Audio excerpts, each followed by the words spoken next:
Salut à toi public dans cet exercice où nous allons encore une fois utiliser les relations de conjugaison dans un autre cas possible que tu peux rencontrer dans un exercice. Donc on place devant une lentille convergente de distance focale f' égale 40 mm.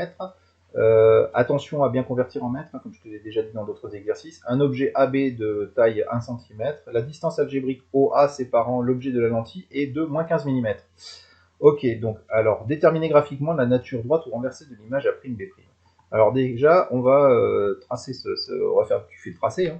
Tu places ta lentille, tes foyers objets, tes foyers images, et là, on a l'objet qui est situé entre le centre optique et le foyer objet. Donc tu sais que tu vas pas pouvoir former cette image sur un écran, tu vas avoir affaire à une image virtuelle, et que donc le tracé va être un tout petit peu différent que dans le cadre d'une image réelle. Donc ici, bah, tu utilises les petites règles de grammaire qu'on a vues dans le cours. Hein. Un rayon qui passe par le point B et le centre optique n'est pas dévié. Un rayon qui est parallèle à l'axe optique et qui émerge de la lentille va forcément passer par le foyer image. Et un rayon j'ai oublié le dernier là, ah oui, mais non, tu peux pas le tracer. Un rayon qui passerait par le foyer objet de ta lentille et qui passe par le point B va ressortir parallèle à l'axe optique. Ok, maintenant comment est-ce que tu vas pouvoir tracer finalement cette image virtuelle de cet objet AB? C'est en prolongeant ces différents segments que tu as tracés après la lentille par des petits pointillés. Je te rappelle, les petits pointillés, ça indique que la lumière n'est pas passée par ces points-là. Elle est passée, tu vois, en trace en trait plein, le trajet effectif de la lumière.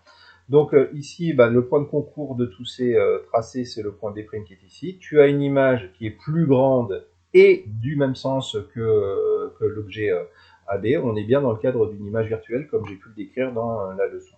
Donc retrouver les résultats précédents en utilisant les relations de conjugaison et de grandissement. Donc là, on va me demander de déterminer finalement OA', OA'. Donc là, je garde finalement ma relation de conjugaison comme ça, je m'amuse à le mettre sous le même dénominateur, je renverse l'expression pour trouver OA', et je trouve bien moins 24 10 3 mètres, 24 mm.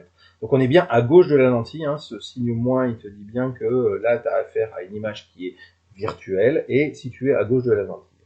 Maintenant, vérifions pour la relation de grandissement, c'est A'B' sur AB. On va vérifier qu'on est bien sur une image qui est plus grande que AB et dans le même sens. Donc on doit avoir un gamma qui va être supérieur à 1, hein, donc qui doit être non seulement positif mais supérieur à 1.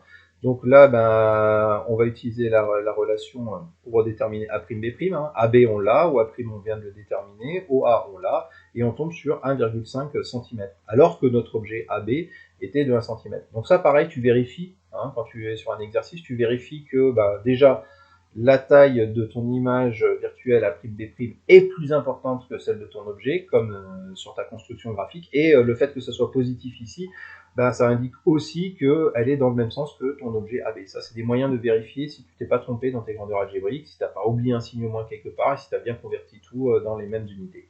Voilà, écoute, je te dis à bientôt pour la correction d'un nouvel exercice.